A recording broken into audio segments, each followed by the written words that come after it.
Assalamualaikum warahmatullahi wabarakatuh.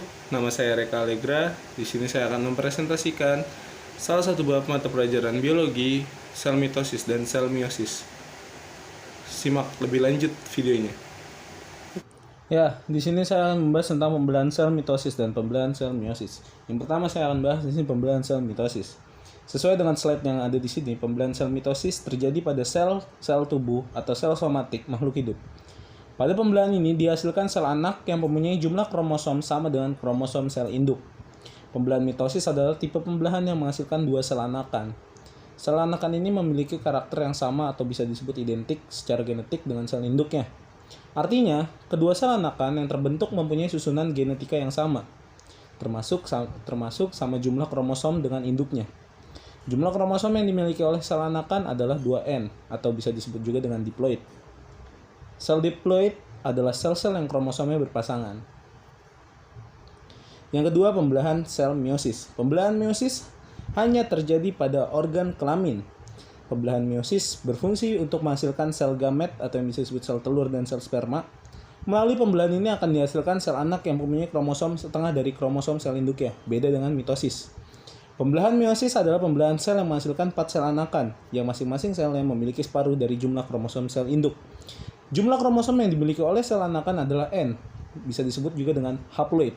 Kalau di mitosis tadi diploid, kalau di meiosis ini disebutnya juga haploid. Maka pembelahan sel meiosis disebut sebagai pembelahan reduksi. Ya, selanjutnya saya akan menjelaskan fase-fase pembelahannya. Yang pertama saya akan bahas adalah fase-fase pembelahan mitosis. Di fase pembelahan mitosis ada 4. Yang pertama profase, kedua metafase, ketiga anafase, keempat telofase. Profase ini adalah proses di mana membran inti mulai rusak menjadi bagian-bagian kecil atau bisa disebut fragmen. Benang-benang kromatinnya memadat menjadi kromosom.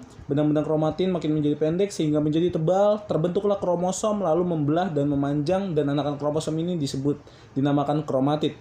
Membran inti mulai menghilang. Sentriol yang bisa disebut bentuk seperti bintang dalam sitoplasma juga membelah. Di fase keduanya metafase. Di fase ini kromosom berjejer pada bidang pembelahan. Kromosom menempatkan diri di bidang equatorial atau bisa disebut tengah dari selnya. Yang fase ketiganya anafase. Di fase ini kromatid saudara dari setiap pasangan memisah menuju kutub yang berlawanan. Pada akhir anafase kedua kutub sel memiliki kromosom yang jumlahnya sama. Kedua buah kromatid memisahkan dirinya dan ditarik benang gelendong yang dibentuk di tiap kutub sel yang berlawanan.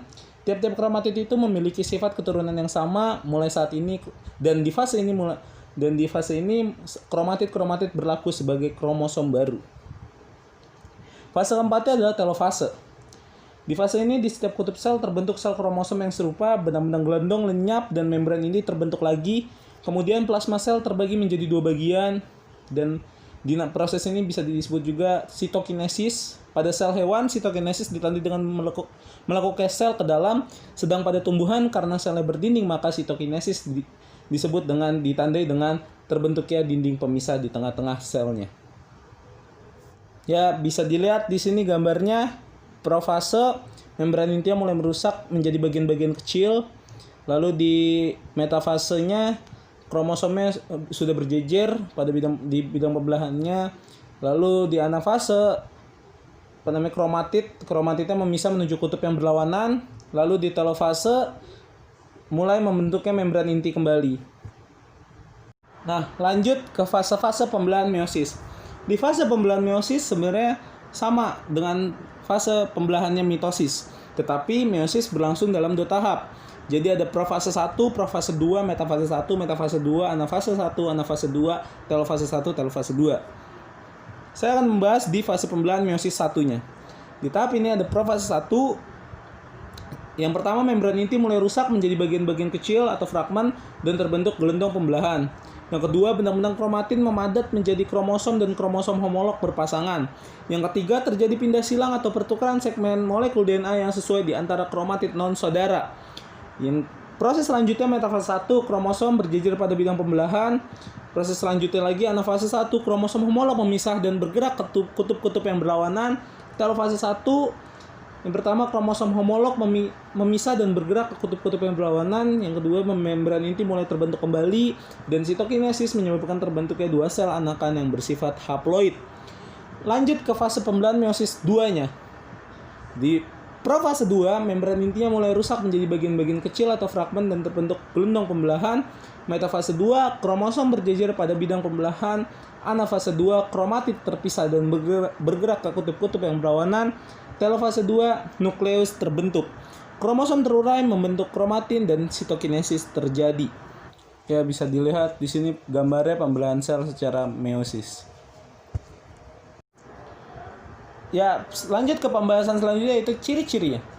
Yang pertama saya jelaskan tentang ciri-ciri mitosis. Yang pertama dari ciri-ciri mitosis adalah pembelahan berlangsung 1 kali. Yang kedua, jumlah sel anak yang dihasilkan adalah 2 buah. Yang ketiga, jumlah kromosom sel anak sama dengan jumlah kromosom pada induknya, yaitu diploid.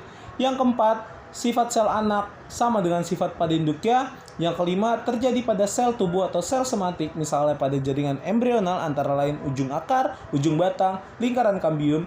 Yang keenam, tujuan pembelahan mitosis adalah untuk memperbanyak sel-sel seperti pertumbuhan atau perbaikan sel yang rusak.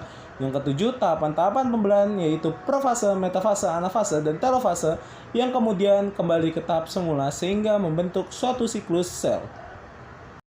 Ya, tadi adalah ciri-ciri mitosis, sekarang adalah ciri-ciri meosisnya. Ciri-ciri meiosis yang pertama, pembelahan berlangsung 2 kali. Yang kedua, jumlah sel anak yang dihasilkan adalah 4 buah. Yang ketiga, jumlah kromosom sel anak adalah setengah dari jumlah kromosom induk, yaitu haploid. Yang keempat, sifat sel anak berbeda dengan sel induknya. Yang kelima, terjadi pada sel kelamin atau sel gamet.